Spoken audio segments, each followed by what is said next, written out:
Hello and welcome everyone on our channel. This is Ashish Kumar and I welcome you all in yet another session of Bihar Board English chapters for class 10th. मैं आशीष कुमार आप सभी का Bihar board के syllabus और class 10th के syllabus में स्वागत करता हूं आप सभी का. We have been going through some topics of English reader. हम लोग कुछ English reader के टॉपिक कर रहे थे. In that we have already concluded 2 chapters. हम लोगों ने 2 chapters खत्म कर लिया है. And we are moving on to the bet. The bet की समरी भी पिछली वीडियो में पिछले क्लास में हम लोगों ने आपके बीच तक ला दी है. Now we are going to have few questions of the bet by Anton Chekhov. अब एंटोन चेखोव द्वारा लिखी इस द बेट में से जो क्वेश्चंस आपके संभावित प्रश्न बनते हैं, जो अगले एग्जाम में आने की पूरी संभावना है, उनको लेकर के मैं आज आपके बीच में आया हुआ हूं. तो चलिए शुरू करते हैं सबसे पहले ऑब्जेक्टिव टाइप क्वेश्चंस के साथ. अब आपके स्क्रीन पर आ रहा होगा ऑब्जेक्टिव टाइप क्वेश्चंस में पहला क्वेश्चन वो ये है कि according to the bet the lawyer had to remain in the cell for. Bet के अनुसार, शर्त के अनुसार लॉयर को कितने सालों तक सेल में या जेल में रहना था? जवाब है 15 इयर्स, 15 साल. 15 साल तक के लिए उसे सेल में रहना था. The bet was struck for an amount of blank space million roubles. कितने मिलियन रूबल्स का शर्त था? तो जवाब है 2 मिलियंस, 2 मिलियन रूबल्स का शर्त था कि अगर वह 15 साल जेल में रहेगा और बाहर नहीं निकलेगा तो उसे बैंकर 2 मिलियन रूबल पे करेगा. आते हैं तीसरे प्रश्न पर. तीसरा प्रश्न है during his period of confinement the lawyer was deprived of the right to cross the. Confinement का मतलब समझ लें. कन्फाइनमेंट का मतलब आप अपनी भाषा में जब्ती कह सकते हैं या जेल में रहने वाला समय कह सकते हैं. तो जेल में रहने वाला समय कह लें, इसको बेटर होगा.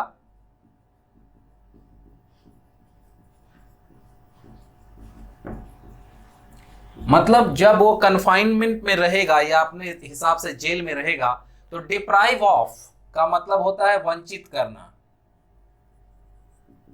वंचित करना या वंचित होना. उसे क्या चीज करने से मनाही थी? किस चीज को करने से उसे वंचित कर दिया गया था? उसे क्या नहीं करना था? Deprived of the right to cross the threshold. Threshold का मतलब होता है दहलीज. उसे दहलीज लांघने की मनाही थी, उसे बाहर निकलने की मनाही थी. यानी वो पूरे अपने कन्फाइनमेंट पीरियड के दौरान उसे जिस कमरे में वो था उसकी दहलीज लांघकर बाहर नहीं आनी थी. 14 नंबर प्रश्न जो आपके बीच में वो ये है कि during the first year of imprisonment the lawyer in the bet. पहले साल कारावास में. इम्प्रिजनमेंट का मतलब होता है कारावास. इम्प्रिजनमेंट, प्रिजन मतलब जेल होता है, इसीलिए इम्प्रिजनमेंट का मतलब कारावास, मतलब जो जेल में रहते हैं वो समय. पहले साल जब उसका इम्प्रिजनमेंट का पहला साल था तो उसने क्या किया पूरे साल? तो लिसन्ड टू म्यूजिक, उसने संगीत सुना. पूरे पहले साल उसने अपना समय संगीत सुन सुन करके काटा. 5वां नंबर प्रश्न बड़ा ही आसान सा प्रश्न है. देखिए, the author of the bet is. The bet के लेखक का नाम है एंटोन चेखोव. एंटोन चेखोव साहब ने ही इसको लिखा है, वही इसके लेखक हैं, इस कहानी के लेखक हैं. In the story The Bet, what was the weather like on the day banker went to kill the lawyer? जिस दिन बैंकर लॉयर को मारने के लिए गया उस दिन का मौसम कैसा था? तो वेदर कैसा था? रेनी एंड कोल्ड. यहाँ केवल आंसर में मैंने दिया है रेनी, आप चाहें तो लिख सकते हैं रेनी एंड कोल्ड, या ऑप्शन में आपके आएगा, ऑब्जेक्टिव क्वेश्चंस के ऑप्शन में रहेगा, तो उसमें रेनी एंड कोल्ड मतलब बारिश भी हो रही थी और ठंड भी था. केवल रेनी अगर ऑप्शन में, कोल्ड नहीं है तो रेनी को भी आंसर में आप दे सकते हैं. 7वां नंबर प्रश्न है कि the banker decided to murder the. Banker ने निश्चय किया मारने को. किसको? लॉयर. आंसर क्या होगा? लॉयर को, वकील को, जिससे उसने शर्त लगाई थी. उसने सोचा कि उसे मैं मार देता हूं, मार दूंगा तो मुझे 2 मिलियन रूबल्स नहीं देने पड़ेंगे, इसलिए उसने डिसाइड किया मारने का. किसको? जवाब है लॉयर, लॉयर को. 8वां नंबर प्रश्न है, the bet was struck between the banker and the, मतलब शर्त किनके बीच में लगी थी, बैंकर और लॉयर। फिर जवाब होगा लॉयर, लॉयर के बीच में लगी थी दोनों की शर्त, मतलब बैंकर और लॉयर के बीच में शर्त लगी थी। फिर नवा प्रश्न है कि Anton Chekhov was born on 17 जनवरी 1860, उसमें जनवरी गलती से एनवरी लिखा हुआ है, मिसप्रिंट हो गया है, टाइपिंग एरर है, वो ऐसे होना चाहिए था, जे से स्टार्ट होना चाहिए। 17 जनवरी 1860 को एंटोन चेकोव साहब का जन्म हुआ था। तो 9वां नंबर प्रश्न है कि Anton Chekhov was born on, Anton Chekhov का जन्म हुआ था 17 जनवरी 1860 को। आंसर है 17 जनवरी 1860। आते हैं 10वें नंबर प्रश्न पर। 10वां नंबर प्रश्न है कि Anton Chekhov was Anton Chekhov थे रशियन राइटर, मतलब रूस के लेखक, रूस के रहने वाले थे और लेखक थे। तो जवाब है रशियन राइटर। स्टोरी में क्या है, it was a blank space autumn night, किस तरह की रात थी, शिशिर, ऑटम का मतलब शिशिर हो गया या शरद ऋतु कह सकते हैं। तो किस तरह का रात था वो, तो डार्क नाइट, जवाब होगा डार्क, मतलब घना अंधेरा वाला रात था उस दिन, बिल्कुल अंधेरे थे, अंधेरा था। नेक्स्ट प्रश्न है, who had given the party, ये जो शर्त लगा था वो एक पार्टी में लगा था, उस पार्टी को किसने दिया था, उस पार्टी को किसने ऑर्गेनाइज किया था, तो जवाब है बैंकर, बैंकर ने ही उस पार्टी को ऑर्गेनाइज किया था और उसी में इन दोनों बैंकर और लॉयर के बीच में शर्त लग गया था। तो जवाब होगा बैंकर। नेक्स्ट क्वेश्चन है हमारा क्वेश्चन नंबर 13 कि the old banker gave the party in the autumn before.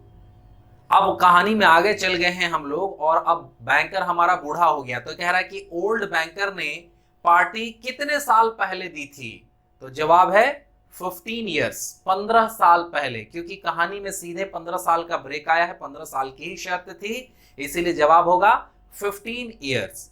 Party से रिलेटेड एक और सवाल है, देखिए कि who was the host of the party, party का होस्ट कौन था या पार्टी को किसने दिया था, मेजबान कौन था पार्टी का, तो फिर जवाब है बैंकर। होस्ट का मतलब हो गया मेजबान, और जो लोग जाते हैं वो होते हैं गेस्ट यानी मेहमान, तो मेजबान कौन था, तो बैंकर। 15वां नंबर क्वेश्चन देखिए कि according to blank space capital punishment is more moral and more human than imprisonment, किसके अनुसार मृत्यु दंड ज्यादा नैतिक और ज्यादा मानवीय है कारावास के। कैपिटल पनिशमेंट मृत्यु दंड को कहा जाता है, इसको अच्छे से समझ लें कि कैपिटल पनिशमेंट का मतलब होता है मृत्यु दंड।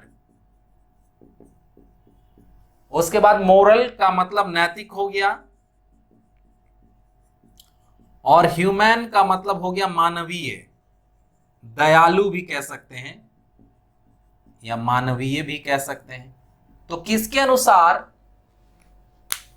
कैपिटल पनिशमेंट यानी मृत्यु दंड ज्यादा मानवीय यानी ज्यादा व्यवहारिक और ज्यादा नैतिक था, तो जवाब है बैंकर। बैंकर को लगता था कि जेल में रहने से अच्छा है मर जाना, ये सोच किसकी थी, बैंकर की, जवाब होगा बैंकर।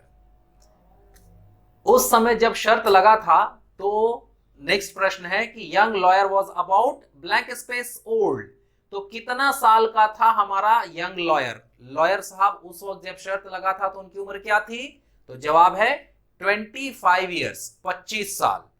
ठीक है, आते हैं 17वें नंबर प्रश्न पर।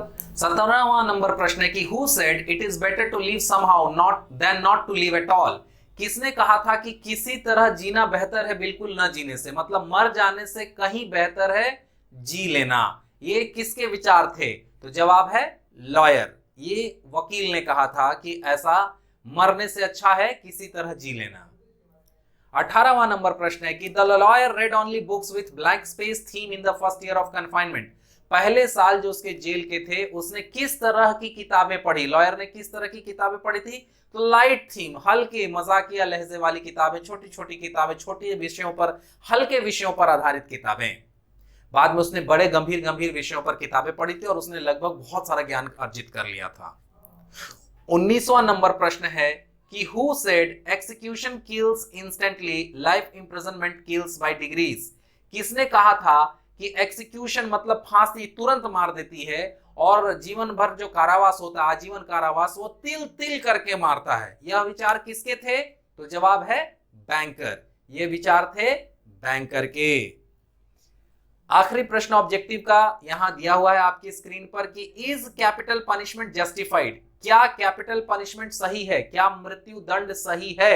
अब ये आपके विचार हो सकते हैं। आप देख रहे हैं कि यहां विचार के में कोई आंसर नहीं दिया है। मेरे विचार से आंसर होना चाहिए नो, कैपिटल पनिशमेंट जस्टिफाइड नहीं है। किसी का जान ले लेना किसी भी तरह से ये सही नहीं है, तो इसका जवाब होना चाहिए नो।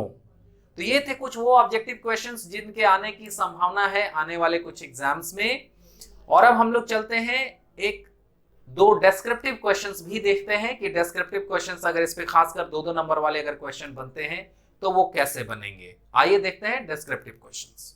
चलिए, प्रश्न पहला है कि read the extract given below and answer the question that follow. नीचे दिए गए एक्सट्रैक्ट को आप पढ़ें, नीचे दिए गए पंक्तियों को पढ़ें और उसके बाद जो आपसे प्रश्न पूछे जाएंगे उनके उत्तर दें। मतलब इस पंक्ति को आपको पढ़ना है, समझना है और इस पे आधारित प्रश्न होंगे, उनके आपको उत्तर देने हैं। यह है, ये खासकर आपको 2-2-2 और 1 मतलब 7 नंबर का क्वेश्चन इसी तरह के पैसेज को दे करके पूछा जाता है और उसे आप कॉम्प्रीहेंशन में रख सकते हैं। एक तरह का कॉम्प्रीहेंशन हो गया। इस पैसेज को पढ़ना है और पैसेज को पढ़ करके आपको आगे आने वाले जवाब देने हैं, सवाल के जवाब देने हैं। देखिए पैसेज क्या दिया, the old banker was walking up and down his study and remembering how 15 years before he had given up a party one autumn evening। बूढ़ा बैंकर अपना बार बार स्टडी रूम में आ रहा है, जा रहा है, अप डाउन कर रहा है और सोच रहा है कि कैसे उसने उस ऑटम की रात को, उस शिशिर ऋतु की रात को उसने 15 साल पूर्व पार्टी दी थी। ये है पैसेज का सार। अब इस पे आधारित जो क्वेश्चंस हैं वो क्या है उसे देखते हैं। देखिए उस पैसेज पर पहला क्वेश्चन जो सेट किया गया वो ये है कि what had happened 15 years ago, 15 साल पहले क्या हुआ था। तो जवाब है 15 years ago the banker had given a party. 15 साल पहले बैंकर ने एक पार्टी दी थी। At the party there had been a lively discussion about which was better, capital punishment or life imprisonment। और उस पार्टी में इस पर चर्चा हो रहा था कि क्या बेहतर है, आजीवन कारावास या मृत्यु दंड। And the banker had made a bet with the lawyer। और इसी चर्चा में बात बढ़ के इतनी बढ़ गई थी कि बैंकर और लॉयर ने आपस में लगा लिया था शर्त। तो क्या हुआ था 15 साल पहले, एक पार्टी हुई थी और पार्टी में बैंकर और लॉयर के बीच में लगी थी शर्त। यही इसका जवाब है। 2 नंबर का क्वेश्चन का आपका ऐसे ही आंसर लिखना होता है 2 से 3 लाइन में, यानी 2 से 3 सेंटेंसेस में। आते हैं दूसरे प्रश्न पे। चलिए दूसरा प्रश्न है कि who had attended the party, किन लोगों ने पार्टी को अटेंड किया था या पार्टी में गए थे। तो देखिए जवाब है there were many people at the party and it was well attended. कई लोग थे पार्टी में, कई लोग पार्टी में गए थे। There had been many clever men there, कई बुद्धिजीवी थे, कई तेज पुरुष थे वहां पे। The majority of the guests were journalists and intellectual men from eminent field। उसमें जो पार्टी में ज्यादातर थे वो पत्रकार थे और अलग अलग क्षेत्रों से आए हुए कई इंटेलेक्चुअल यानी बुद्धिजीवी लोग थे, यानी कई जानकार लोग थे, अपने अपने क्षेत्र के जानकार लोग और पत्रकार लोग मुख्य रूप से उस पार्टी में गए हुए थे। तीसरा नंबर प्रश्न है कि there was an intense discussion at the party. Party में गंभीर चर्चा हो रही थी। इंटेंस का मतलब गंभीर होता है, सीरियस जिसको आप कह सकते हैं। What was the topic of discussion, चर्चा का विषय क्या था, किस विषय पर पार्टी में बहस हो रही थी। तो आंसर है the topic of debate at the party was. Debate का मतलब होता है वाद विवाद, डिस्कशन का मतलब होता है चर्चा और डिबेट का मतलब होता है वाद विवाद। मतलब ऐसा विषय जिस पर कोई कुछ बोले कोई कुछ बोले, बहस की स्थिति उत्पन्न हो जाए, उसे हम कहते हैं डिबेट। तो कह रहा है the topic of the debate at the party was whether capital punishment was better of life imprisonment. चर्चा का विषय या वाद विवाद का विषय पार्टी में ये था कि ये तय होना था कि क्या ज्यादा बेहतर है, आजीवन कारावास या फांसी की सजा यानी मृत्यु दंड। Many of them disapproved of death penalty. कई लोग जो उस पार्टी में मौजूद थे वो डेथ पेनल्टी से डिसअप्रूव कर रहे थे, मतलब उनको लगता था कि मृत्यु दंड सही नहीं है। They argued that death penalty ought to be replaced by imprisonment of life. और उन लोगों ने आर्ग्यू किया, बहस की कि डेथ पेनल्टी से बेहतर है आजीवन कारावास, मृत्यु दंड को बदल के आजीवन कारावास में बदल देना चाहिए।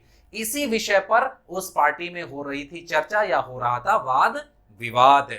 चलते हैं अगले प्रश्न पर इस पैसेज से जो अगला प्रश्न आपके लिए आया हुआ है वो ये है कि what was the banker's view on the topic, banker का क्या विचार था इस विषय पर, and how did the lawyer react to it, और लॉयर ने इस पर कैसे प्रतिक्रिया दी। रिएक्ट का मतलब होता है प्रतिक्रिया करना या प्रतिक्रिया देना या प्रतिक्रिया, तो लॉयर ने कैसी प्रतिक्रिया दी। तो जवाब है the host of the party the banker, party का जो मेजबान था बैंकर, सेड उसने कहा that he was not in favour of life imprisonment, कि वह आजीवन कारावास के समर्थन में नहीं है। ही thought that death penalty was much more human, और उसे लगता था कि मृत्युदंड ज्यादा मानवीय है, क्योंकि मृत्युदंड में एक बार में काम खत्म, और अगर उसे आजीवन कारावास दे तो वो रोज थोड़ा थोड़ा करके आदमी मरता है, तो उसे लगता था कि इस तरह से थोड़ा थोड़ा मरने से अच्छा एक ही बार में मर जाए। यह विचार था बैंकर का। However the lawyer said that he was in favour of life imprisonment to death penalty, हालांकि लॉयर जो था बिल्कुल इसके उलट कहता था, और उसे लगता था कि लाइफ इम्प्रिजनमेंट डेथ पेनल्टी से ज्यादा बेहतर है, आजीवन कारावास मृत्युदंड से ज्यादा बेहतर है। ये दोनों में मतभेद थे।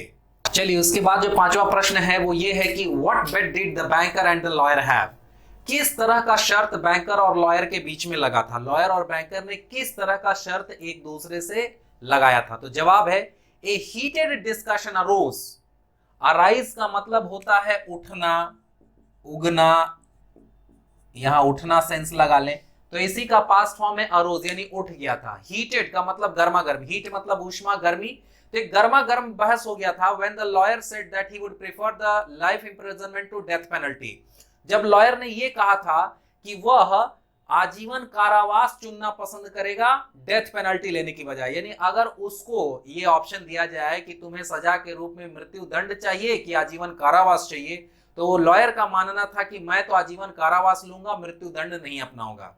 The banker thought that he would not last even 5 years, और इसी वजह से उन लोगों में बहस हो गई थी कि आजीवन कारावास 15 साल का बहुत ज्यादा होता है, 14 साल 15, हमारे यहाँ 14 साल होता है, उन लोगों के यहाँ 15 साल था रशिया में। तो लॉयर बैंकर को ये लगता था कि ये जो लॉयर है ये कह तो जरूर रह रहा है कि ये 15 साल तक रह लेगा जेल में, लेकिन उसे लगता था कि ये 5 साल भी नहीं रह पाएगा। The lawyer said that he was ready to spend 15, और लॉयर ने ये कहा था कि वह 15 साल जेल में रहने को तैयार है। The banker bet his 2 million rubles against 15 years of solitary confinement for the lawyer, और बैंकर ने उसके सॉलिटरी कन्फाइनमेंट, सॉलिटरी का मतलब होता है एकांकी, मतलब अकेलापन, अकेला, वो अकेला जेल में रहने के लिए उसको 2 million rubles देने का शर्त लगा लिया था कि ठीक है लॉयर साहब, आप जेल में 15 साल मेरे जेल में रहिए, और अगर आप 15 साल रह गए तो मैं आपको 2 million rubles पे करूंगा। यही दोनों के बीच में लगी थी शर्त। प्रश्न था क्या शर्त लगी थी दोनों के बीच में, तो दोनों के बीच में शर्त यही लगी थी कि लॉयर साहब 15 साल जेल में रहेंगे और बदले में बैंकर साहब उनको 2 million rubles पे करेंगे। चलिए आते हैं दूसरे पैसेज की ओर। एक और एक्सट्रैक्ट दिया गया है, जैसा कि आप देख पा रहे हैं कि read the extract given below and answer the question that follow. इस एक्सट्रैक्ट को, इस पैसेज को पढ़िए और आगे दिए गए प्रश्नों के जवाब दीजिए। पैसेज क्या है देखिए। When the banker had read this he laid the page on the table, kissed the strange man on the head and went out of the lodge weeping। जब बैंकर ने वो नोट पढ़ा जो लॉयर ने लिखा था, जो टेबल पर पड़ा हुआ था, तो उसको पढ़ने के बाद वो भाव विह्वल हो गया। उसने उस विचित्र आदमी के सर पर किस किया और रोते हुए, आंसू बहाते हुए उस कमरे से, उस लॉज से बाहर चला गया। ये पैसेज है। अब इस पर आधारित क्या प्रश्न है और उनके क्या उत्तर हैं, चलिए देखते हैं। देखिए जो पहला प्रश्न बना इस पैसेज को पढ़ने के बाद वो ये है कि what had the banker rate. Banker में आप देख रहे हैं कि BAKER लिखा गया है, वो गलत है। बेक से बनता है बेकर और ये गलती से बेकर लिखा गया है। तो बेकरी, बेकर वो उस जगह को कहते हैं जहां सेक करके रोटियां, पाव रोटी वगैरह बनाई जाती है। तो ये गलत हो गया है, बेकर नहीं होना चाहिए, इसके जगह होना चाहिए बैंकर। एन छूटा हुआ है प्रश्न में, स्पेलिंग मिस्टेक है। What had the banker read? Banker ने क्या पढ़ा? What was his reaction? और उसका क्या प्रतिक्रिया था? तो जवाब है देखिए, the banker had read the statement written by his captive, the lawyer। Captive का मतलब होता है वश में रहने वाला, जिसे आपने वश में रखा हुआ है, कैदी। कैप्टिव का मतलब हो गया कैदी। तो banker had read the statement written by his captive the lawyer. मतलब बैंकर ने अपने कैदी लॉयर के द्वारा लिखा हुआ चिट्ठी या पत्र पढ़ लिया। He was full of remorse on reading this, और उसे काफी दुख हुआ। रिमोर्स का मतलब दुख होता है, पश्चाताप होता है, पछतावा, दुख, ग्लानि होता है। उसको पढ़ने के बाद उसे काफी पछतावा हुआ, दुख हुआ। एंड किस द लॉयर ऑन फॉरहेड, और वो जब जाने लगा तो उसके ललाट पर उसने किस किया। Then he left the room weeping, और उसके बाद वह रोते हुए निकल गया। उसमें लिखा था, उसने पूरा अपनी कहानी पढ़ा है। पिछली कहानी में मैंने आपको बहुत सारी बात बता दी है, आप देख लेंगे, पढ़ लेंगे, एक बार फिर से वीडियो देख लेंगे कहानी क्या थी। और उस कहानी के अंत में ये घटना घटी है। उसने लॉयर के द्वारा लिखा हुआ नोट को पढ़ा, और नोट को पढ़ने के बाद उसे अपनी गलती का एहसास हुआ, और उस गलती के एहसास होने की वजह से उसको दुख हुआ, पछतावा हुआ। पछतावा होने के बाद उसने उसके सर पर किस किया और वो कमरे से बाहर चला गया। चलिए अगला प्रश्न यही है कि what was written on the page, उस पेज पर क्या लिखा हुआ था। डिस्क्राइब इन ब्रीफ, संक्षेप में व्याख्या करें। तो देखिए, the lawyer had written that he had been enlightened, lawyer ने लिखा था कि वह ज्ञान प्राप्त कर चुका है। He had no wish of freedom और द बैंकर्स मनी, अब उसे अपनी आजादी की या बैंकर के 2 मिलियन रूबल्स की कोई आवश्यकता नहीं है। ही डिस्पाइस्ड द हिपोक्रेट वर्ल्ड, अब वो ये जो पाखंडी दुनिया है, हिपोक्रेट का मतलब पाखंडी, इसे हिपोक्रेट कहते हैं, इस पाखंडी दुनिया से वह दूर जाना चाहता था। He wanted to prove it by leaving the lodge before the stipulated time, और वह दिए गए समय से पहले ही लॉज से बाहर जाकर के वो इस बात का खंडन करना चाहता था। क्योंकि अगर वो लॉज में रुक जाता दिए गए समय तक, तो इसका मतलब वो शर्त जीत जाता। शर्त जीतता तो बैंकर साहब को उसे 2 मिलियन रूबल्स देने होते। और उसने वो चित्र पत्र में ये लिखा था कि अब उसे सांसारिक मोह माया से मुक्ति मिल चुकी थी, अब उसका मोह भंग हो चुका था, उसे रुपए पैसे इन सारी चीजों में कोई लेना देना नहीं था, क्योंकि उसे ज्ञान की प्राप्ति हो गई थी। यही बात उसने अपने उस नोट में, उस पत्र में लिखा था। चलिए नेक्स्ट प्रश्न, जो तीसरा प्रश्न है वो ये है कि who was the strange man in the lodge, उस लॉज में जो विचित्र आदमी था वो कौन था। Why was he in the edge, वह कोने में क्यों पड़ा था। एज का मतलब होता है कोना, कॉर्नर का मतलब भी कोना होता है, और एज का मतलब भी कोना होता है। तो जवाब क्या देख लीजिए, the strange man in the lodge was the lawyer, उस लॉज में जो विचित्र आदमी था वो लॉयर था, जो अजनबी टाइप का आदमी था वो लॉयर था। He was in the lodge for last 15 years as he had a bet with the banker, और वो उस लॉज में लगभग 15 सालों से था, क्योंकि उसने बैंकर से शर्त लगाई थी। He wanted to win the bet to prove his point, और वह अपने शर्त को जीतकर अपनी बात साबित करने के लिए वह उस लॉज में पड़ा हुआ था। एज भी गलत वहां पर में जो जवाब है, जो सवाल है कि why was he in the edge, वो एज गलत है, और यहाँ एज की जगह प्रश्न में होना चाहिए लॉज। जो आपके प्रश्न में एज दिख रहा है, एज की जगह लॉज होना चाहिए। कि लॉज में क्यों था वो, सवाल ये बन रहा है। कोने में क्यों था ये सवाल नहीं बन रहा है, सवाल ये बन रहा है कि लॉज में क्यों था। तो लॉज में इसलिए था क्योंकि उसने शर्त लगाई थी कि 15 साल में रह सकता हूं आजीवन कारावास में, और अगर मैं 15 साल रह जाऊंगा तो इसका मतलब ये है कि आजीवन कारावास ज्यादा बेहतर है मृत्यु दंड के बजाय। तो अपनी बात को साबित करने के लिए उसने बैंकर से शर्त लगाई थी, और इस वजह से बैंकर ने उसे अपने लॉज में ही, जेल में, एक तरह का जेल बनाकर रखा था, इसलिए वो लॉज में था। ये जवाब है। तो प्रश्न में यहाँ मिस्टेक हुआ है, एज की जगह होना चाहिए लॉज। टाइपिंग एरर है, फिर से यहाँ पर ध्यान देंगे। ईडीजी एज मतलब कोना होता है, और एलओडीजी लॉज मतलब वो रहने का स्थान, छात्रावास भी कह सकते हैं उसको आप। चलिए बढ़ते हैं अगले प्रश्न पर। अगला प्रश्न है how did the banker feel after reading what was written on the page, उस पेज पर क्या लिखा है ये पढ़ करके बैंकर को कैसा महसूस हुआ, कैसा एहसास हुआ। तो जवाब है the banker was full of disgust for himself. Disgust का मतलब घिन होता है, घृणा, मतलब बैंकर को उसे पढ़कर अपने ऊपर घृणा आने लगी, घिन आने लगी। He wanted to kill the lawyer for the fear that he would have to pay him 2 million rubles. वो लॉयर को इसलिए मार देना चाहता था क्योंकि उसे डर था कि उसे अगर वो शर्त जीत गया तो 2 मिलियन रूबल पे करना होगा। It meant that he would go bankrupt, और इसका मतलब ये था कि अगर वो उसको 2 मिलियन रूबल देगा तो वो हो जाएगा बैंकरप्ट। बैंकरप्ट का मतलब होता है दिवालिया, मतलब जिसके पास कुछ भी ना हो। उसे इस बात का डर था। He was afraid that the lawyer might win the bet and he will end up as a beggar. उसे ये डर था कि लॉयर शर्त जीत जाएगा, और शर्त जीतने के बाद उसे 2 मिलियन रूबल देने पड़ेंगे और वो भिखारी बन जाएगा। इस डर की वजह से वो लॉयर को मार देना चाहता था। लेकिन जब उसने उस पन्ने को पढ़ा कि खुद ही अगला पैसा नहीं लेना चाहता है, खुद ही अगला शर्त तोड़ करके भाग करके और सांसारिक मोह माया से दूर जाना चाहता है, तो उसे बड़ा अपने ऊपर घिन महसूस हुआ, बड़ा घृणा आया उसको कि बताओ ऐसे आदमी को मैं मारने की सोच रहा हूं जो खुद ही मेरा भला सोच रहा है। इस विषय पर जो आखिरी प्रश्न मैंने सेट किया है वो ये है कि what had the banker done 15 years ago that he was lamenting at the present। Lament का मतलब भी वही होता है, विलाप करना, दुख में जो पछतावा होता है उसे ही हम लोग लैमेंट कहते हैं, यानी रिमोर्स लैमेंट एक ही जैसी चीज है। रिमोर्स अभी थोड़ी देर पहले मैंने आपको जो बताया। कह रहा है कि what had the banker done 15 years ago, banker ने 15 साल पहले ऐसा क्या किया था that he was lamenting at present, कि उसका पछतावा उसे अब हो रहा था, कि उसका विलाप अब वो कर रहा था, उसका दुख अब वो मना रहा था। ऐसा क्या किया था उसने 15 वर्ष पहले? तो जवाब है 15 years ago the banker was rich and haughty. 15 साल पहले बैंकर जो था वो अमीर था, और हॉटी का मतलब होता है घमंडी, HAUGHTY, हॉटी का मतलब होता है घमंडी, पैसे का घमंड था उसको 15 वर्ष पूर्व। And he had made a bet with the lawyer that he would pay him 2 million rubles if he spent 15 years in solitary confinement।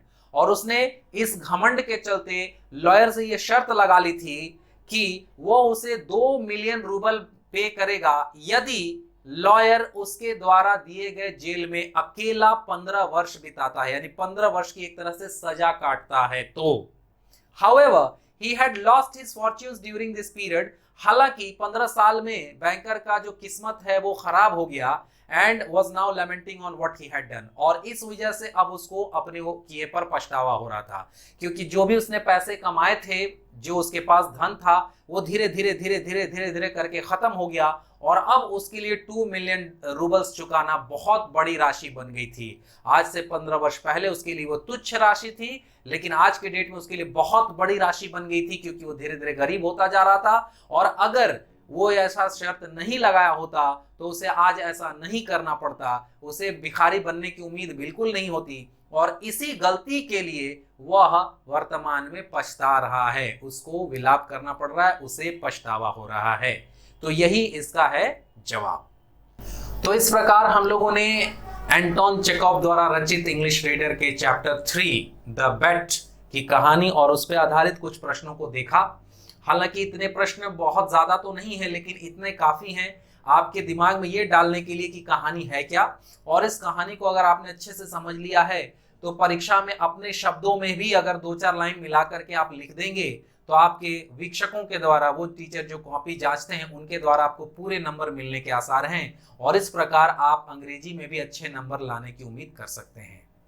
आशा करते हैं कि आपको आज का एपिसोड, आज की जो हमारी वीडियो है, आज की जो क्लास है वो पसंद आई। अगर आपको पसंद आई है तो हमारे चैनल को अगर लाइक नहीं किया है तो लाइक कर दें, सब्सक्राइब नहीं किया तो सब्सक्राइब कर दें, वीडियो को लाइक कर दें और अपने दोस्तों मित्रों के बीच इसे शेयर करें, ताकि ज्यादा से ज्यादा क्लास 10th के बिहार बोर्ड के बच्चे, जिन्हें इंग्लिश से डर लगता है, जिन्हें इंग्लिश में परेशानी होती है, इन वीडियोस को देखकर घर बैठे ही अंग्रेजी का मजा लें, अंग्रेजी को सीखें और परीक्षा में बेहतर से बेहतरीन प्रदर्शन करें। इसी उम्मीद के साथ मैं आशीष कुमार लेता हूं आपसे विदा। मिलता हूं अगले क्लास में, अगली वीडियो में, नए चैप्टर, नई टॉपिक के साथ। तब तक कीजिए इंतजार। धन्यवाद।